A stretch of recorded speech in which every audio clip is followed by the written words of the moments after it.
Day 20. We are 20% of the way through this process of discussing 101 themes to improve, to expand, to think about your online business, your offline business, your in-store business, your door-to-door business, whatever business that you're doing. Welcome to Space Between Ideas. I'm Blaine Gates. Today is day number 20, and what we are continuing to talk about is spotting the opportunity for cooperation. So, do we rewind all the way to the back again? I love to rewind all the way to the back because, as you know, we talk about three endeavor elements. So we're trying to shape the potential of something, which means we use our resources, and then we have a plan. We plug in our resources into this plan to achieve our outcomes. So when we want to make a plan, we look at where we're going, clarifying what we want, and then we start to make a plan around how to get there, and then we introduce the resources into that plan to make sure that we have what it takes to achieve the outcomes that we set out to achieve. Now, from there, we went to state progress when we talk about the 9 different areas of progress. So now the next step is to begin looking at where do these other checklists plug in to those 9 different elements. So when we're thinking about cooperation, spotting the opportunities for cooperation, maybe we look at it from an angle of shaping potential. All right, so in the state progress checklist, what was it in that area of shaping potential that is connected to people? Now, obviously, well, what we have affect teamwork. So we're talking about, actually, it's not affect teamwork. It is guide interactions. So obviously, when you're guiding interactions, then you're going to be able to think about this state synergies checklist. All right, so we talked about clients. How do we help our clients? How do we aid our clients? How do we assist our clients? What do we do so that our clients are able to purchase our products effectively, understand how to use them, to get proper support, to make sure that what we provide is actually what they need, and also then to work with them continually to make sure our product is getting better, that ours is better than other competitors, that we're getting the amount of money back that we want for that product. Like, there's a lot of different things that we can do to help our customers and to build that relationship. Then we have our peers, so the guys that we're working with on our own team. How do we continually help other people achieve the results that they would like to achieve? Also, we have our providers. So how do we go back to our own providers and reduce the possibility of headaches? How can we help them to serve us better? How can we expand the cooperation that we're continually enjoying? How can we go and find out what other providers are providing and then bring it back to our providers and say, hey guys, we've done a little research and we noticed that there's a couple of competitors that are doing some things that you might want to consider so that you can not only help us a little more, but you can also capture more of the market. Because as your providers are able to capture more of the market, they'll have more revenue, they'll have more money for research and development, they'll be happier people. There's a lot of benefits that come from developing that relationship and helping them to succeed. Now, what about when we move up to the next section? So when we talk about making plans, obviously when we're actually making our plans, we need to consider this infrastructure of people. All right, so what are we going to do to connect with our customers? What are we doing to make sure our providers are here? How are we working together in our plan? How does our plan come together in order to reach our outcomes? And then, of course, not only do you need people to achieve your outcomes, but I've also been talking about reuses. So when you actually look at figure number 3 in Dr. Tom Buchholz's book, Create Crucial Insight, you'll see figure number 13 that state synergies is actually next to reuses. So fostering reuses in the top area where we create effects. So the key concept there is that as we develop relationships with people, that we can then reuse these relationships over and over again in future projects, in broadening the scope of projects, and also merging skills and finding out new things about these people that could jump into future projects. All right, so today, what are we talking about? Because like, what's going on? We already talked about synergies. There's one more element.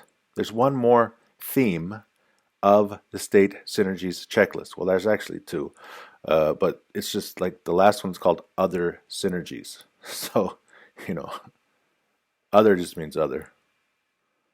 And but the last one is this thing called past and future.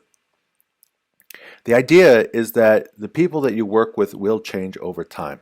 When I used to go to these mixers, networking events in Shanghai, I was 15 years ago, I was going to university and studying Chinese law. And I used to go to these Canadian Chamber of Commerce events. In Shanghai, it's called the Canadian Chamber of Commerce. In Beijing, they have the Canada-China Business Council. I was always confused why there was two different organizations basically doing the same thing. And I would go to these events just to kind of like see other Canadians, because most of the time it was just like a sea of black hair. And like I'm quite tall, so like on average, if I'd see like myself in a store window walking down a street in Shanghai, it would freak me out because everybody else is like head and shoulders shorter than I am. But I would go to these events and I didn't really want to talk to people. I was kind of introverted. Wasn't really sure like what am I going to do with these people? How do you develop relationships? What is this thing called networking? I don't have any customers. I don't have any providers. I don't have any peers. Like there's like one other guy from Canada that we're studying law together at the university. And so the idea of changing over time has definitely been a theme in my life. So I look at like who did I work with when I was working in a law firm in Shanghai, and what were my friends like? And as my career developed, how did the people I was working with change? And as I changed roles, did they change roles? And how did the clients change over time? And did we increase the number of services that we were providing, or did we decrease the number of services that we were providing? Do we find ways to cooperate better?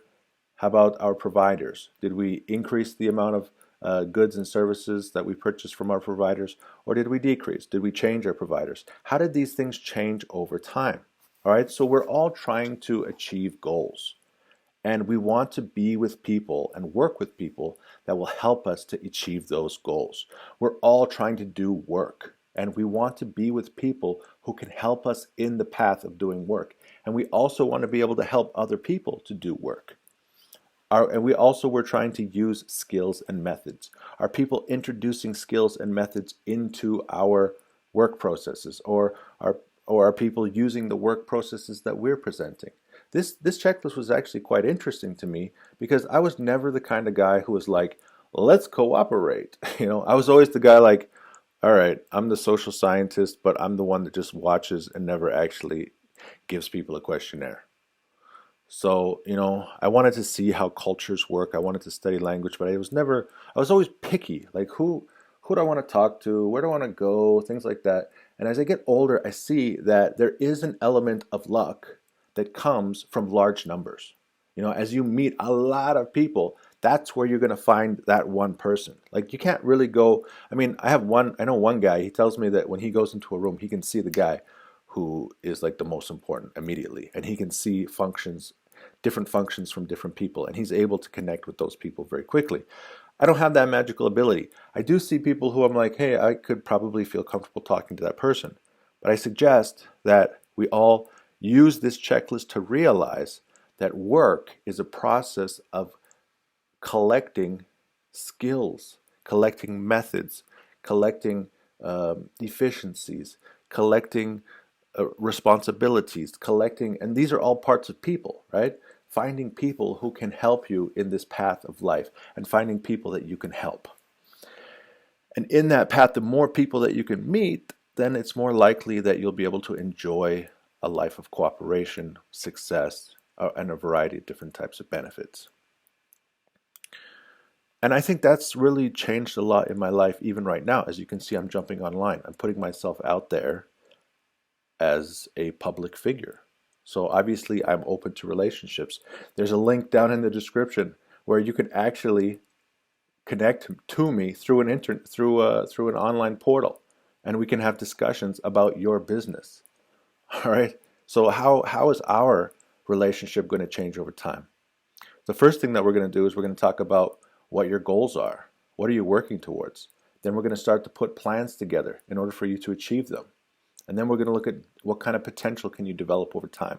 And then we're going to take all of these checklists and one by one, we're going to use them like a set of glasses to re-look at that plan and re-look at those outcomes and get even finer details, get new perspectives, and start to develop things. Because like for example, when I talk about overcoming emotional hurdles, like for me, synergies was an emotional hurdle. I was just like, I don't want to work with other people. I don't want to talk to people.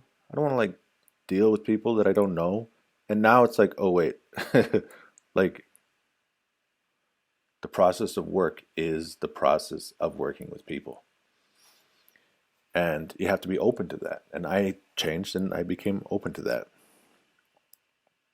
So the question is always, how will your business change over time? So you're going to learn lessons from each project along the way.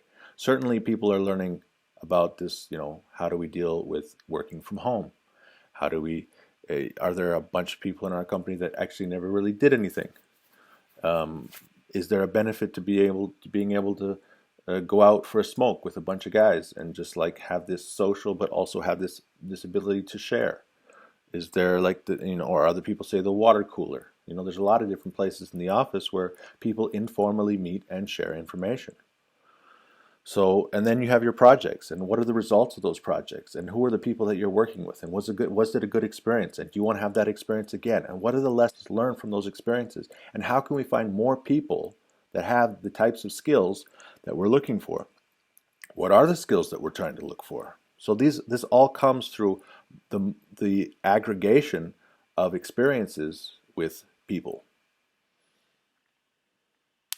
Now, last lesson, I talked about one example from Tom Buchholz's book about hiring a salesperson. All right, so how do they change over time as they create these different systems for hiring people?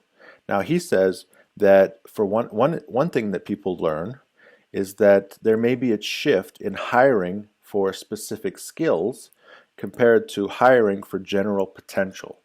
So maybe at one time you're like, well, we just want to hire guys with general skills because we can train them, and we find that we like guys with like a huge amount of different types of skills, and then we pull them into like management positions. And then, or maybe you're like, actually we've been like focusing on these guys that could be future managers, but actually what we found is we actually need a guy who's really good at solving a specific problem. All right, so that was one of the examples. Now, if you use the state synergies checklist, you'll be able to systematically think about and plan for these opportunities of cooperation. You'll be able to open your mind to think more positively about bringing people back into your projects over and over again. When you start thinking about the reuses, it will also change the way that you work toward outcomes, because you start to put people in the forefront of your planning process. It's really exciting to talk to you today, and I hope to see you again tomorrow. This is Space Between Ideas. I'm Blaine Gates.